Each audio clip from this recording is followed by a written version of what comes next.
Muy buenos días, queridos amigos, amigas, hermanos y hermanas en la fe.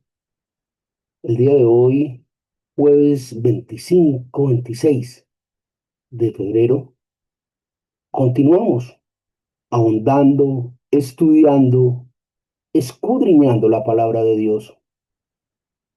Hoy continuamos con el libro del profeta Isaías, capítulo 34. Básicamente, el capítulo 34 es el preámbulo del capítulo 35. Aunque suene demasiado lógico, pero es el preámbulo más allá de la numeración eh, de un reflejo muy claro que se establece allí en Apocalipsis 16, quizás Apocalipsis 20, 16 y 20. ¿Por qué? Porque Isaías 34 y 35 hacen una reverencia cruzada. 34 de Isaías con el 16 de Apocalipsis relacionados con el Armagedón, el juicio final, la gran batalla, el acabose. E Isaías 35 eh, hace una referencia cruzada allí con Apocalipsis 20, más inherente como al milenio, a ese tiempo pues de paz, del reinado ya de Jesucristo. eh, Bastante interesante toda esta referencia. Como habíamos establecido en hace unas pocas reuniones, procederemos a leer el capítulo 34, que es relativamente breve, son solo 17 versículos, y haremos un muy breve análisis que nos permitirá hacer el abrebocas para continuar escudriñando, ahondando, penetrando en la palabra de Dios para que la palabra de Dios penetre en nosotros. Padre, queremos agradecerte por este tiempo, por este espacio. Queremos agradecerte, Señor, por tu iglesia, por tu esposa, Señor Jesucristo. Permítenos, Señor, el privilegio de caminar conforme a tu palabra. Permítenos acercarnos a ti, Padre, por cuanto sabemos que el que se acerca a Dios, Dios no le rechaza. Guíanos, oriéntanos, ministranos. Fortalécenos, Padre, de nuestros adversarios, escóndenos, mas ten misericordia de nosotros, Padre. Ante ti oramos y clamamos asimismo por nuestros seres muy amados, para que sea tu Santo Espíritu quien nos guíe y nos ilustre, Padre. A ti oramos en el nombre de Jesucristo, que es nuestro Señor y nuestro Salvador, por quien te rogamos su pronto regreso. Amén. Muy bien. Capítulo 34 del profeta Isaías. Les decía, es una referencia cruzada bastante cercana a lo que es Apocalipsis 16, ese, esa batalla de ese Armagedón, de esa lucha, eh, ese reflejo de lo que fue y de lo que será la ira de Dios. Capítulo 34. Acercaos naciones, juntaos para oír, y vosotros, pueblos, escuchad. Oiga la tierra cuanto hay en ella, el mundo y lo que produce. Porque Jehová está airado contra todas las naciones e indignado contra todo el ejército de ellas.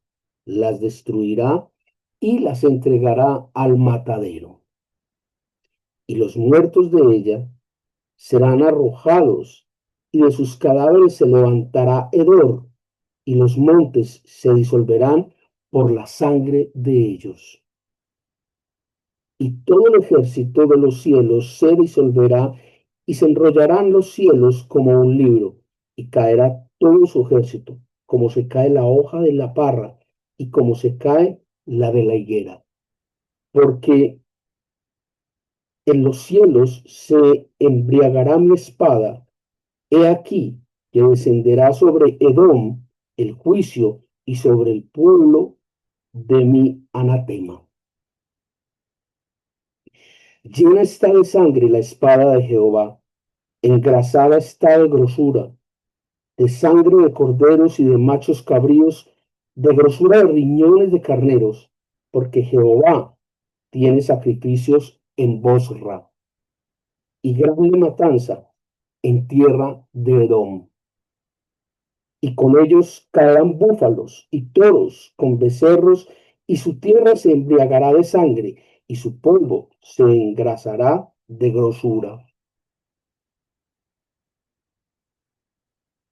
Porque es día de venganza de Jehová, año de retribuciones en el pleito de Sión, y sus arroyos se convertirán en brea, y su polvo en azufre, y su tierra en brea ardiente. No se apagará de noche ni de día, perpetuamente subirá su humo. De generación en generación será asolada, nunca más pasará nadie por ella. Se adueñan de ella el pelícano y el erizo, la lechuza y el cuerpo morarán en ella, y se extenderá sobre ella cordel de destrucción y niveles de asolamiento. Llamarán a sus príncipes príncipes sin reino, y todos sus grandes serán nada. En sus alcázares crecerán espinos y ortigas y cardos en sus fortalezas, y serán morada de chacales y patio para los pollos de los avestruces. Las tierras del desierto se encontrarán con las hienas, y la cabra salvaje gritará a su compañero.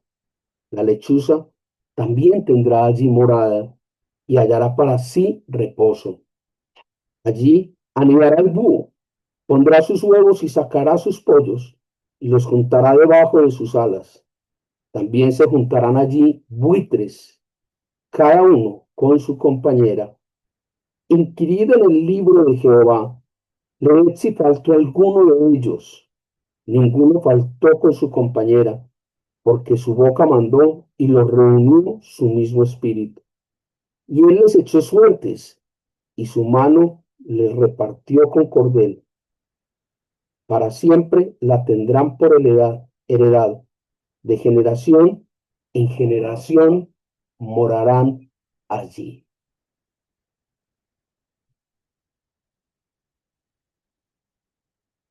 Wow, violento el tema. O sea, la cosa va a estar maluca, la cosa va a estar pesada. Mas, sin embargo, como mencionaba ahora en la introducción, cuando pasemos al capítulo 35, si el Señor nos permite la semana próxima siguiente, veremos el planteamiento de ese milenio que se cita tan claramente en Apocalipsis capítulo 20. Veremos una condición diferente, diferente por la ocurrencia, no porque la Biblia tenga planteamientos diferentes sobre el mismo tema. Hay que aclarar eso. Listo. Vemos allí, desde el primer versículo, eh, vemos como el llamado a ese juicio de Dios no va a ser particular a uno u otro, no, será todas las naciones. Y es un llamado a todas las naciones con unas recomendaciones muy claras, muy explícitas, muy precisas. Escuchad, leed, observad, o sea, ponga de pálido que llegó el juicio. Y es un juicio que no es súbito. Me explico. Desde hace mucho tiempo hemos venido analizando cómo esa condición cíclica de la misericordia de Dios, el llamado de Dios, el ofrecimiento de Dios, es ignorado deliberadamente por el hombre, es atacado con un acto de rebeldía del mismo hombre. Es decir, llega un momento donde se acaba ese tiempo de esa misericordia, de ese invitar, de ese tener la gracia para poder acercarnos a Él. Repito lo que mencionábamos en algún momento estudiando el libro de Apocalipsis y de Daniel, de que el mundo no se acaba, lo que se acaba es el tiempo, ¿sí? Y muy claramente se refleja eh, en este escrito del capítulo 34 del libro de Isaías. Hay unos elementos aquí muy interesantes, como se llama con nombre propio a ciertas ciudades. Por ejemplo, se cita allí entre el versículo 5 y 8 la ciudad de Edom. Esa ciudad de Edom era de donde venían los edomitas, que eran descendientes de Esaú. ¿Se acuerda de Esaú? Esaú. Sus descendientes habitaban en Edom, los edomitas. Y resulta que la capital, en el momento histórico, de Edom, la capital de Edom era Busra. ¿Se acuerda que lo mencionaron allá? ¿Sí? Bueno, ok. Lo mencionan allí sobre los capítulos 8 o 9. ¿Sí? Entonces empieza uno a entender qué fue lo que pasó. Todos estos pueblos que estuvieron al margen de las instrucciones y la palabra de Dios, arraigados en ese comportamiento, en esa rebeldía, Dios simplemente los corta, los saca de circulación. Y todo esto ocurre a través precisamente de ese juicio de Dios sobre las naciones. Entonces es algo que tiene una total y completa aplicación en el momento histórico actual. Asómese a la ventana y fíjese cómo está el mundo. Quienes están obedeciendo, acatando, esforzándose por cumplir a Dios. Dios no va a obligar a nadie. Dios no va a poner unas circunstancias para obligarnos a creer en Él. Dios quiere que los que están o estamos con Él lo hagamos voluntariamente, por amor a Él. Yo decido caminarle a las cosas de Dios. Dios se encargará de que ese deseo se cumpla. Porque como decíamos en la oración de introducción, el que a Dios se acerca, Dios no lo echa a un lado. Pero cuando voluntariamente, de igual manera, no queremos acercarnos a Dios, sino que queremos rebelarnos contra Dios, Dios toma medidas. Entonces la aplicación de todo esto es absolutamente válida en el momento histórico actual, totalmente. Voluntariamente usted decide no hacer lo que Dios le dice, no creer como Dios lo instruye, no hacer lo que Dios le ordena.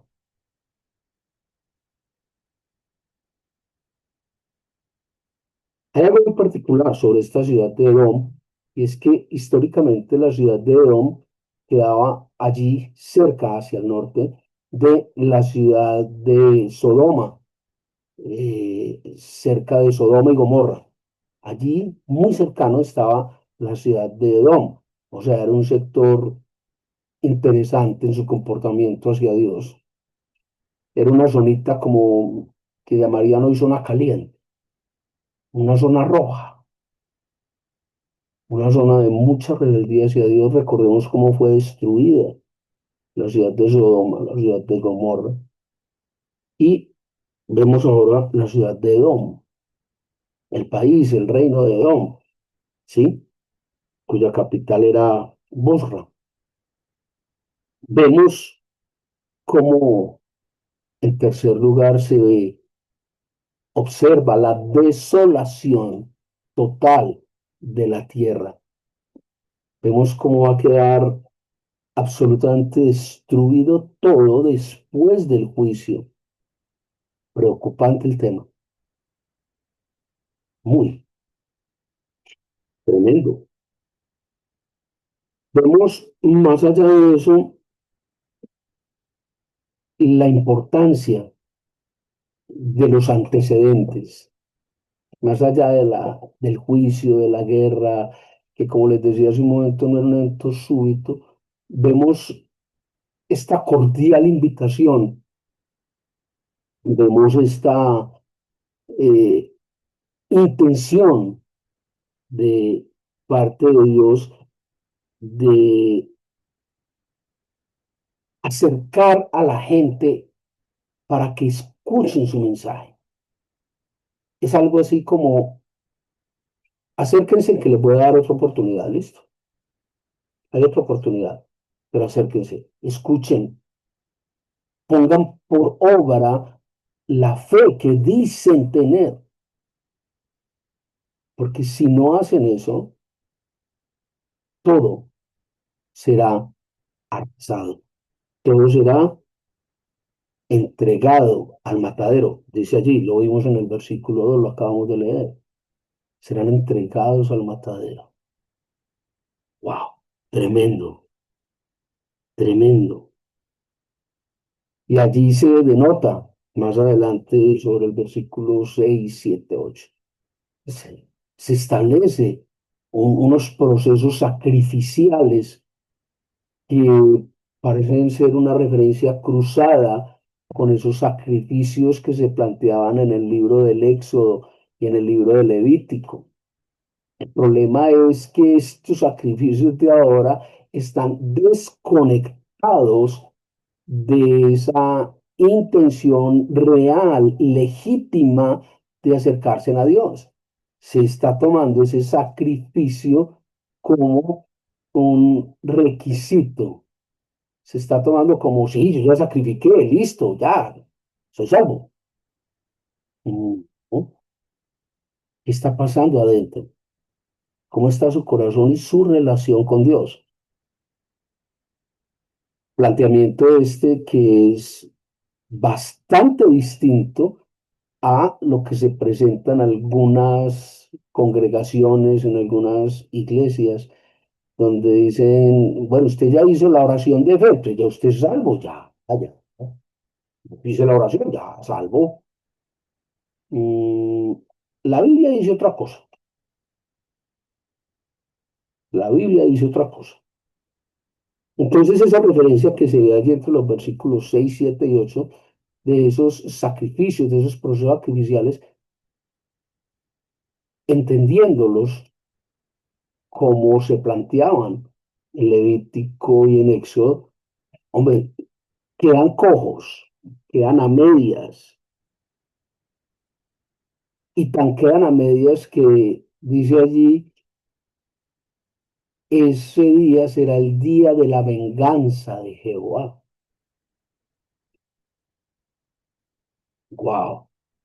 Y entonces empieza uno a ver comentarios que se oyen por ahí de la gente de, no, es que a mí no me gusta el Dios del Antiguo Testamento, porque era un Dios vengador, era un Dios de guerra, era un Dios pendenciero, asesino, era un Dios celoso, todo. Ah, sí, ese es Dios, es que es el mismo Dios que hay hoy en día. No, no, no, no, el Dios de hoy en día es un Dios de amor, Dios es amor. Eso es lo que no nos han explicado, como un Dios que es justo, que castiga al desobediente y al rebelde, ¿cómo puede ser un Dios amoroso? Eso es lo que no nos explica. Es el mismo Dios, Dios no cambia. Y eso me recuerda, pues, para que no digan, no, es que era del Antiguo Testamento. No, no, no, no.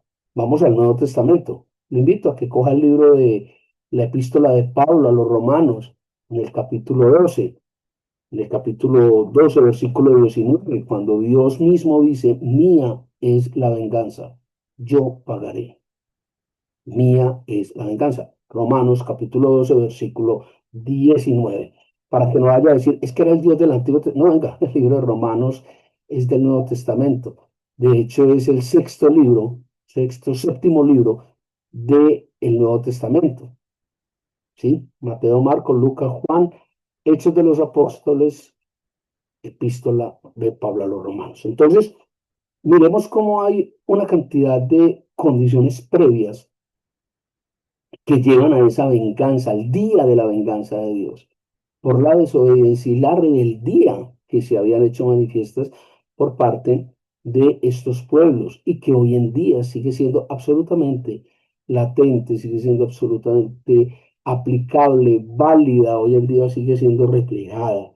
Y finalmente, cuando abordamos desde el versículo 9 al 17, lo que encontramos es una descripción casi morbosa, casi morbosa de cómo va a ser ese tiempo, de cómo va a ocurrir todo este proceso de este juicio, de este día de la venganza de Dios.